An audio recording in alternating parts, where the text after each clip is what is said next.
पूर्णिमा का चांद धरती से अपनी औकात पूछता था। पूर्णिमा का चांद धरती से अपनी औकात पूछता था। धरती ने बड़ी सरलता से कहा, अमावस्या में दिखलाएंगे। गाड़ी में बैठा रईस बस्ती वालों से उनकी जात पूछता था। बस्ती वालों ने कहा, यमलोक में बतलाएंगे। दिन सबके आते हैं, आज नहीं कल आते हैं। अरे रगड़ लिया तन धूल में मिल गया यौवन। फिर भी आसमान को देखकर रोज तिल मिलाते हैं। उसको पाने की चाह में हद पार कर जाते हैं।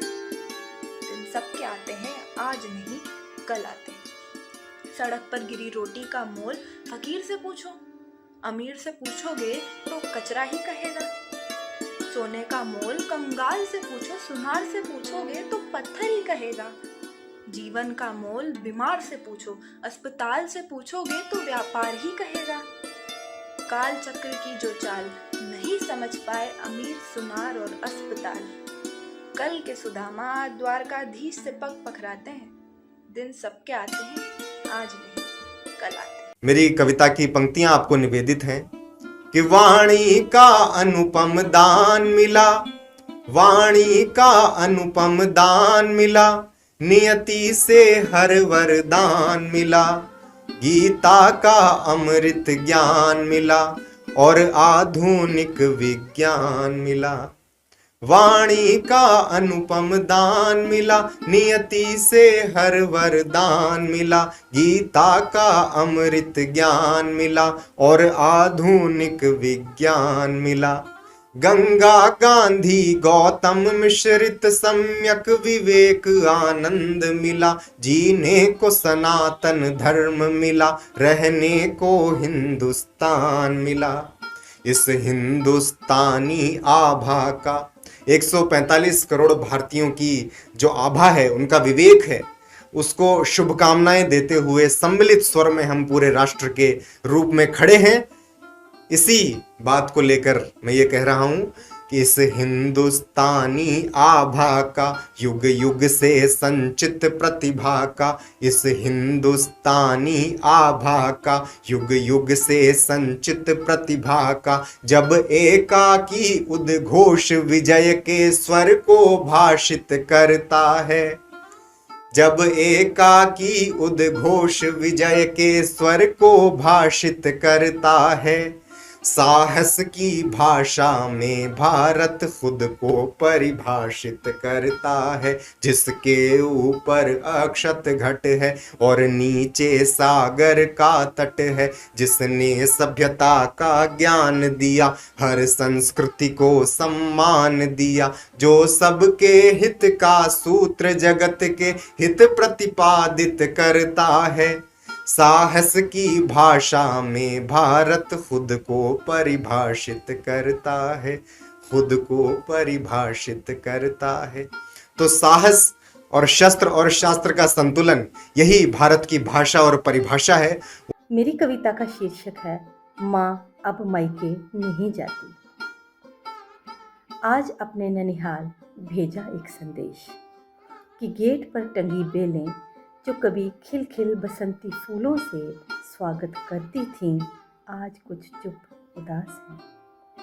आज अपने ननिहाल भेजा एक संदेश कि गेट पर टंगी बेलें जो कभी खिल बसंती फूलों से स्वागत करती थीं, आज कुछ चुप उदास हैं। इसीलिए माँ अब मायके नहीं जाती। माँ उस खुशी को हम में ही ढूंढ लेती है। ओ माँ, मैं जानती हूँ तेरा पोषण भरपूर नहीं है, पर परिवार का नहीं छोड़ती अधूरा पोषण। तभी तो माँ तू माँ कहलाती है, अपनी प्यासी जड़ों से हमें हरियाती है। नानी के हाथ की पकी रोटी, ताज़ा सफ़ेद माखन का कटोरा, प्यार से भरपूर निहारती आंखें अब नहीं हैं। हरियाला जहाँ बचपन था, हरियाला जहाँ बचपन था, रिश्तों में बागपन था, इंतज़ार में फ़िक्र था, बातों में ज़िक्र था। अब क्या हुआ, अब क्या हुआ कि रिश्ते सिमट गए, बिखर गए। गेट पर स्वागत के किस्से किधर गए। माखन का कटोरा लिए निहारती आंखें अब नहीं हैं, इसीलिए माँ अब मायके नहीं जाती। बिछड़ना दस्तूर है जिंदगी का, जानती हूँ। साए सदा नहीं रहते, यह भी जानती हूँ। पर जब तक रहो बिछड़े नहीं, जिंदा तो रहो। जिंदा रहो कि तुम्हें अपने गले लगा सकें, संवेदना प्रेम अपनापन जता सकें। आओ आओ बैठें मिल सोचें एक बार, आओ आओ बैठें मिल सोचें एक बार। बहता है रक्त रगों में तो चाहत बहा दो एक बार। माँ मायके जाएगी, माँ मायके अवश्य जाएगी, उदास कलियाँ भी खिलाएगी, आशीर्वाद बरसाएगी। माँ मायके अवश्य जाएगी, उदास कलियाँ भी खिलाएगी, आशीर्वाद बरसाएगी, घर कंचन कर जाएगी। माँ तो माँ है साहब, कुछ देकर ही जाएगी, कुछ देकर ही जाएगी। धन्यवाद। नमस्कार। प्रस्तुत है मेरी कविता तुम एक महकता गुलाब हो। ये कविता जीवन के संघर्ष में सच्चाई के साथ जीने की ताकत देती है। आस पास जब तुम्हारे चुप्पे काटे हो तो मान लो तुम एक महकता गुलाब हो। आस पास जब तुम्हारे चुप्पे काटे हो तो मान लो तुम एक महकता गुलाब हो। अपमान हो, तिरस्कार हो, ताने की बौछार हो, बात बात पर अपने मुकर जाएं, बदल जाएं, सीधा चलने पर भी लोग उलट वार करें तो मान लो तुम एक बहता सैलाब हो। आस पास जब तुम्हारे चुभते कांटे हो तो मान लो तुम एक महकता गुलाब हो। हर घड़ी हर पल स्वयं की परीक्षा देनी पड़े, दम बदम अपने वजूद का सबूत देना पड़े, कदम कदम पर सवाल पूछना पड़े तो मान लो तुम एक माकूल जवाब हो। आस पास जब तुम्हारे चुप्पे कांटे हो तो मान लो तुम एक महकता गुलाब हो। काबिलियत का लोहा दुनिया ने मानी हो, अपने किस्मत की कहानी खुद लिखी हो, संघर्षों के अक्षर से संकल्प सिद्धि पढ़ी हो तो मान लो तुम इनकलाबी किताब हो। आस पास जब तुम्हारे चुप्पे काटे हो तो मान लो तुम एक महकता गुलाब हो।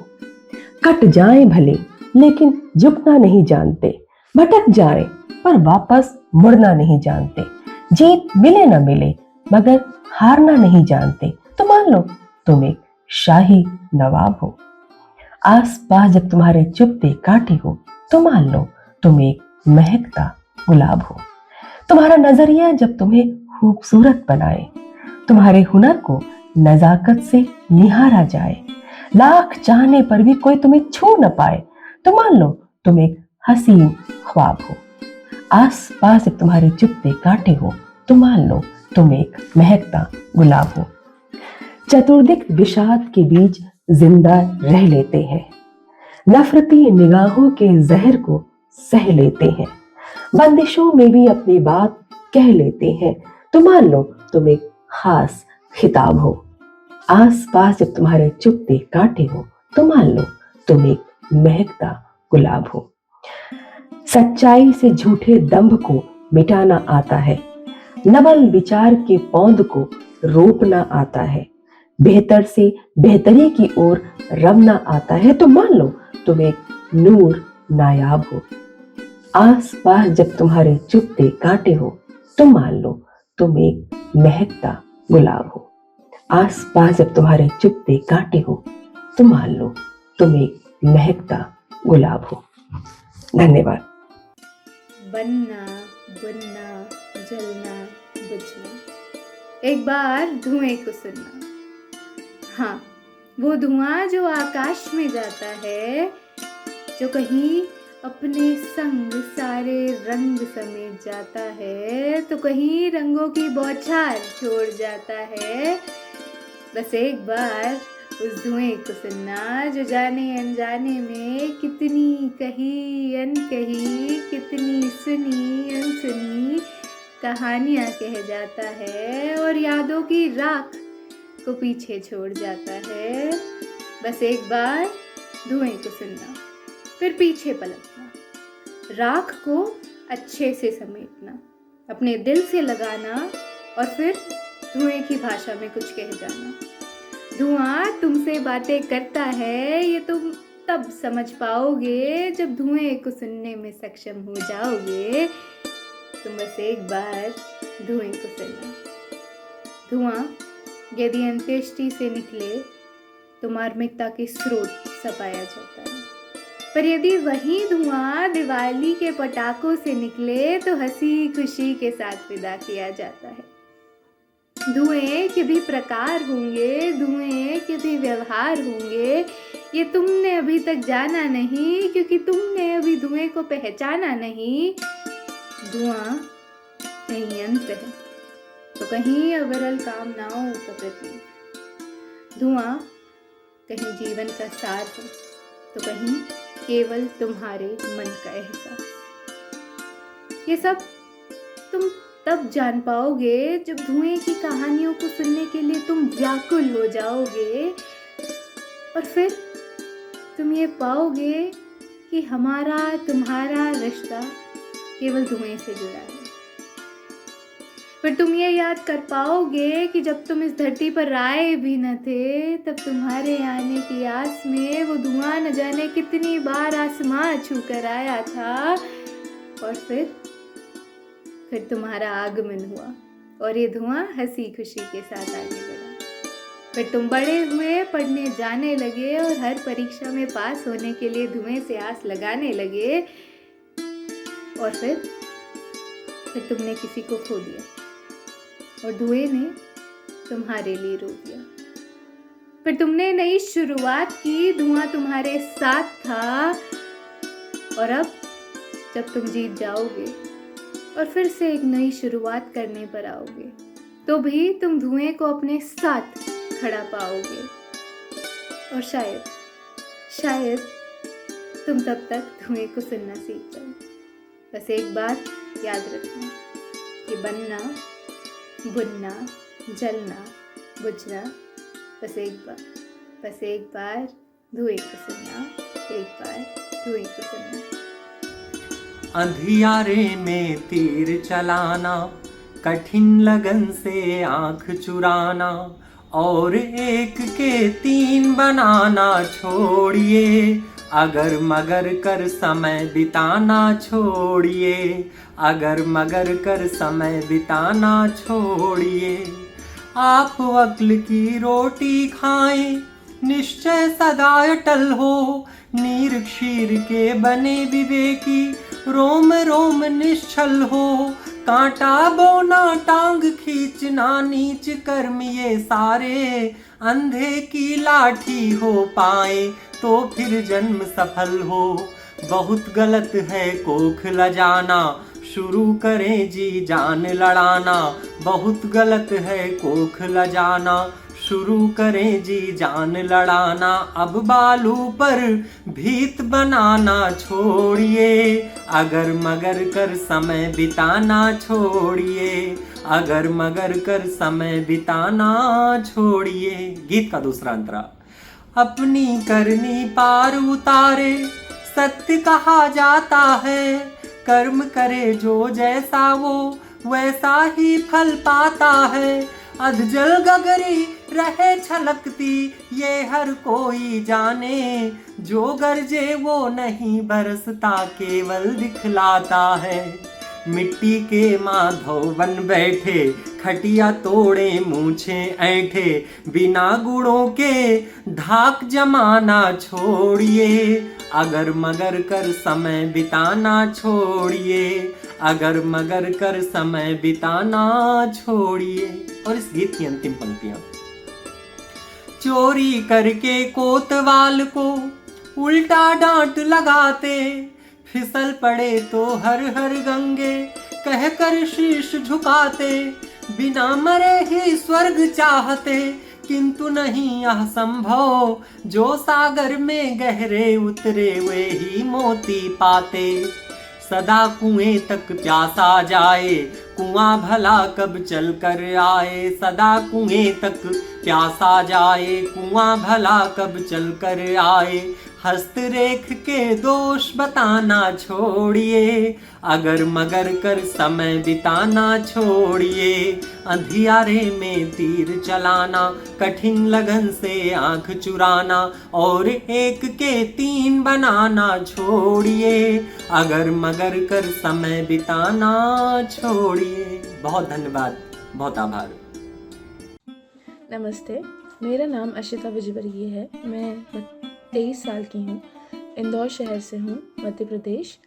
और आज जिनके बारे में मैं कविता बोलने जा रही हूँ, उनके बारे में क्या बोला जाए समझ नहीं आता, क्योंकि वो शख्स हमारे लिए इतने ज़रूरी हैं जैसे जितनी ही हमारे लिए माँ ज़रूरी है। माँ के लिए हम बहुत कविताएं लिखते हैं, बहुत चीज़ें लिखते हैं, पर जब बात आती है पिताजी की, पापा की, तो हम इतने ग्रंथ और इतने कविताएं नहीं लिखी गई हैं। तो उसी तरह मैंने अपने फीलिंग्स को एक्सप्रेस किया है एक कविता के थ्रू, जिसको मैं अब आपको सुनाने जा रही हूँ।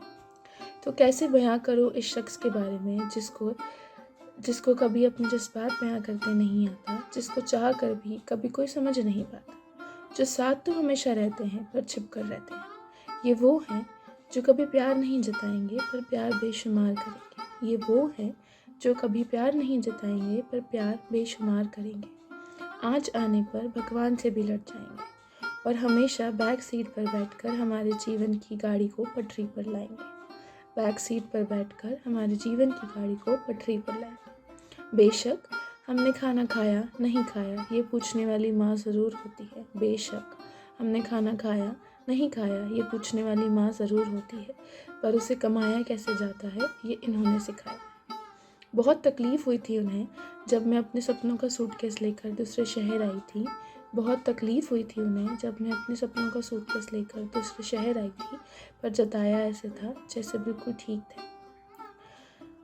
अपने जज्बात कैसे संभालते हैं ये इन्होंने सिखाया है। ये वो हैं जो मेरे एक बार रोने पर खुशियाँ चुन ले आते हैं। ये वो हैं जो मेरे एक बार रोने पर खुशियाँ चुन ले आते हैं, जो अपने लिए कुछ नया नहीं खरीदते, पर मुझे और हमें क्या चाहिए उसका सारा हिसाब जोड़ लेते हैं। ये दुनिया मतलबी कितनी मतलबी है ये सिखाने वाले भी यही हैं। ये दुनिया कितनी मतलबी है ये सिखाने वाले भी यही हैं, और इसमें मैं इंसानियत ना भूल जाऊं ये टोकने वाले भी यही हैं। अब क्या लिखूं इनके बारे में जिनको अपने लफ्ज़ों में कभी बयान नहीं कर पाऊंगी, जिनको अपने लफ्ज़ों में कभी बयान नहीं कर पाऊंगी मैं।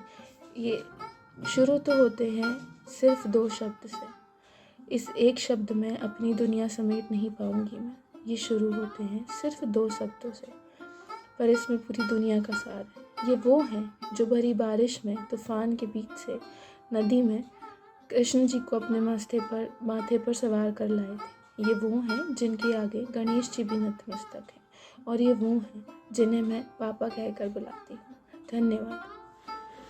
सभी को नमस्कार। मैं आपके सामने जो कविता सुना रहा हूँ उसका शीर्षक है अबला अब गांडी उठा। कब तक पथ पथ लथपथ नारी यूं ही फेंकी जाएगी, कब तक असमत रिस रिस लोचन देवों से आस लगाएगी। यहाँ देव मौन हर बार हुए, यहाँ देव मौन हर बार हुए, पर वसन तेरे ही तार हुए। देखो आधम के दुशासन, सोया भी देखो प्रशासन, रीढ़ तोड़कर वज्र उसी की छाती में कब गाड़ोगी। अबला कब गांडी उठा कौरव का मस्तक फाड़ोगी।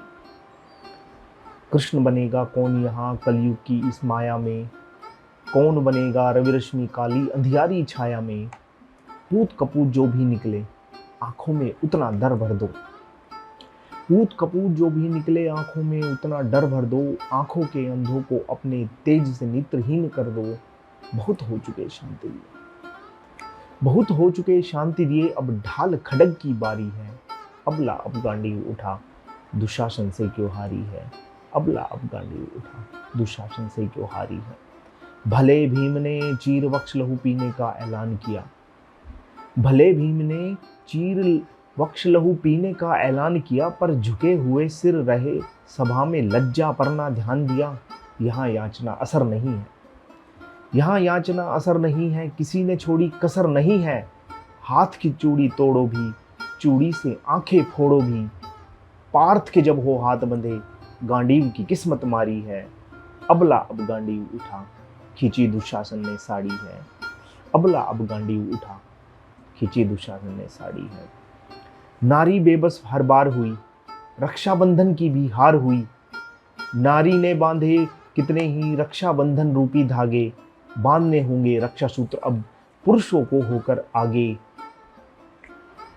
पर पौरुष जब भी हारे, पर पौरुष जब भी हारे, मुंड माल गले डारे, रुद्र रूप धरना होगा सिर भीड़ परी आभारी है। अबला अब गांडी उठा, चंडी बनने की बारी है। अबला अब गांडी उठा, चंडी बनने की बारी है। जांग बिठाने के हुए इशारों की जांघें तोड़ी जाएगी, चीर को हरने वालों के लहू से कृष्णा बाल धुलाएगी। कोह को सूना करने वालों की मणि निकाली जाएगी, और अंबा का होगा हरण तो वो धर रूप शिखंडी आएगी। प्रशिक्षण और तैयारी के पथ से जुड़ती नारी है, आत्मरक्षा का चून विकल्प अड़ी से भिड़ती नारी है। आधुनिक युग में आधुनिक उपकरणों की भरमारी है। देखो अबला गांडी उठा, जा सिंहनी सी ललकारी है। देखो अबला गांडी उठा, जा सिंहनी सी ललकारी है। धन्यवाद। मैं द्रौपदी, अरे घबराइए नहीं, हाँ वही 5 पतियों वाली द्रौपदी। क्या हुआ अचानक आपके मुखमंडल पर ये असहजता कैसी छा गई, या धक्का लगा देखकर कि ये द्वापर की पीड़िता हमारे कलयुग में कैसे आ गई? सच कहूँ तो मैं कहीं गई ही नहीं थी, जाती भी कहाँ, एक वेश्या जो ठहरी। अरे आप तो रुष्ट हो गए। यही शब्द तो थे अंगराज कर्ण के, और यही शब्द तो बनते हैं आपके हर एक वर्ण से। क्या हुआ, अब भी नहीं पहचाने? याद करिए, मैं वही हूँ कुरु वंश की कुलवधू, पांचाल नरेश की पांचाली। और हाँ, बिल्कुल सही, कलयुग में भी हर दिन किसी हैवान के हाथों नोचे जाने वाली। मान गए आपकी समझ को, क्या खूब पहचाना मुझे, पर अफसोस काश जाना भी होता मुझे। चलिए, इन बातों में क्या रखा है, वार्तालाप को आगे बढ़ाते हैं। कहाँ चल दिए वीर अर्जुन, आइए जरा पांडवों की वीर गाथा को पढ़ते हैं। अरे यह तो चल दिए, पर आप घबराइए नहीं, मैं कहीं नहीं जाऊंगी जब तक धृतराष्ट्र जैसे पुत्र प्रेम के अंधे पिता, पांडवों जैसे वीर पति, दुर्योधन दुशासन जैसे अद्भुत देवर और कुरु सभाओं जैसी मौन सभाएं आप सजाएंगे, मैं आपको हर दिन रोती तड़पती बिलखती मिल ही जाऊंगी। जी हाँ, मैं वही द्रौपदी हूँ जिसको कान्हा बचा गए और जिसके प्रतिबिंब आज घर की 4 दीवारी में बस बिखर कर रह गए। पर आप लोग घबराइए नहीं, आप बहुत सभ्य लोग हैं। आप गांधारी हैं जो सब कुछ देखकर आंखों पर पट्टी बांध लेती है। आप वीर यशस्वी पांडव हैं जो धर्म की हथकड़ियों के कारण घर पर बैठ जाते हैं। आपका क्या गुणगान करूं, आप तो भीष्म हैं जिनके बल की दुहाई संसार देता है और जिनकी चुप्पी की भरपाई नारी जाति का आधार देता है। आपको क्या लगा मैं आपको दुर्योधन या दुशासन बुलाऊंगी? अरे नहीं, वे तो थे ही कायर, उनका क्या बखान करना। जिनके दिमाग की उपज ही कुटिल हो, उनका क्या सम्मान करना। सम्मान तो आपका होना चाहिए। आप आते हैं ना न्याय मांगने उन अंधी सरकारों से जो धृतराष्ट्र का प्रतिबिंब है, उन न्याय संगिक महात्माओं से जो भीष्म का प्रतिचिन्ह है। चलिए आज आपको एक प्रश्न के साथ छोड़ कर जाती हूँ कि सोचिएगा कि वीरों से भरी राज्यसभा में जब कोई स्त्री अपमानित होती है तो फिर किस सभा में वह सम्मानित होती है। आप कर सकते हैं एक स्त्री को इस दहेज की आग में जलने से, एक स्त्री को उसके सपने कुचलने से आप बचा सकते हैं। बस निश्चय कर लीजिए कि आप गांधारी बन सब कुछ अनदेखा करना चाहते हैं, पांडव बन धर्म की हथकड़ियों के कारण चुप रह जाना चाहते हैं, या फिर कृष्ण बन उस नारी को उसका सम्मान, उसका कीर्तिमान दिलाना चाहते हैं। निर्णय आपका है, आपका और मेरा तो युगों युगों का वास्ता है। बस विचार करिएगा, बस सोचिएगा कि गूंगों की राजसभा में नग्न नारी होती है या मानवता यह सारी होती है, या मानवता यह सारी होती है। धन्यवाद। सुख का मौसम उसी शख्स की सदा प्रतीक्षा करता है, सुख का मौसम उसी शख्स की सदा प्रतीक्षा करता है, समय का जो एकदम सही समीक्षा करता है। और चांद की चाहत लेकर जब हम अंबर का पथ चुनते हैं, चांद की चाहत लेकर जब हम अंबर का पथ चुनते हैं, कदम कदम पर समय हमारी कड़ी परीक्षा करता है।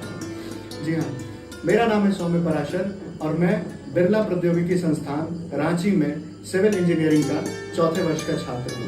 आज मैं आपके बीच अपनी एक कविता लेकर उपस्थित हुआ हूँ जिसका शीर्षक है चंद्रयान।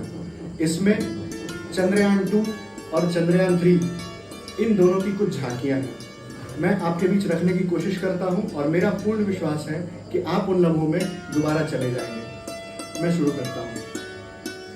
आगाज फतेह का हो गया, आगाज फतेह का हो गया, चांद पे अपना परचम है, उस ऊपर की दुनिया में भी देखो जश्न का मौसम है। सबक सीख पिछली गलती से भेदता गगन को बाण चला, चांद मिलन को आतुर होकर नव चीरता चंद्रयान चला। पुरानी जीत कुछ आदी थी, कुछ असफलता भी ला दी थी। सारी दुनिया ने संग देखा था चांद पे जो लक्ष्मण रेखा था। शायद चांद भी ऐंठा था, गहन उजाले में बैठा था। फिर वो सितंबर की रात आई जो कुदरत को तनिक न भाई। शायद बदकिस्मत लेखे थे, सबने काले दिन देखे थे। सबकी पीठ झुकी दिखती थी, सबकी सांस रुकी दिखती थी। माथे पर मजबूर लिखा था जब लैंडर अंतिम बार दिखा था। न जाने उन पर क्या बीती थी जिनमें संप्रभुता जीती थी। वो समझ रहे थे हारे, पड़ोसी बुना रहा था नारे। खुशियां चीखे और पुकारे, कहाँ गए अधिकार हमारे। पर जब सपनों में दाग न हो, फिर इरादों में क्यों आग न हो। जब निराशाएं जड़ती है चाटे, आधी सफलता भी हिम्मत बाटे। जब मंडराती भौरों की आवारा थाती, फिर भी कलियां कहाँ घबराती। मैं साइकिल वाले चारण का प्रीत सुनाने निकला हूँ। मैं बिखरी जुल्फों वाले का गीत सुनाने निकला हूँ। चमक उठा फिर चंद्रयान, भरकर आग सीने में। सब मिन्नतें भेज रहे थे मंदिर और मदीने में। चंद्र तिलक कर उस चोटी को हमने फिर ललकारा था। दूर हटो ए दुनिया वालों, इस बार विजय हमारा था। चमक उठा हर नैन देख चमचमाते चांद की ओर। विक्रम प्रज्ञान की जोड़ी ने जब छुआ तलिए छोर। उल्लास का ऐसा विस्फोट हुआ, मानो डंके पर चोट हुआ। उस पर चांद पर अपनी राजधानी थी, शिव शक्ति था केंद्र और घाटी कल्याणी थी। झूमा संपूर्ण भारत जनगण मन के क्रंदन में। झूमा संपूर्ण भारत जनगण मन के क्रंदन में। चमक उठा चंदन भी बंधे सांपों के बंधन में। जब प्रज्ञान घूम घूम कर चंद्र आंगन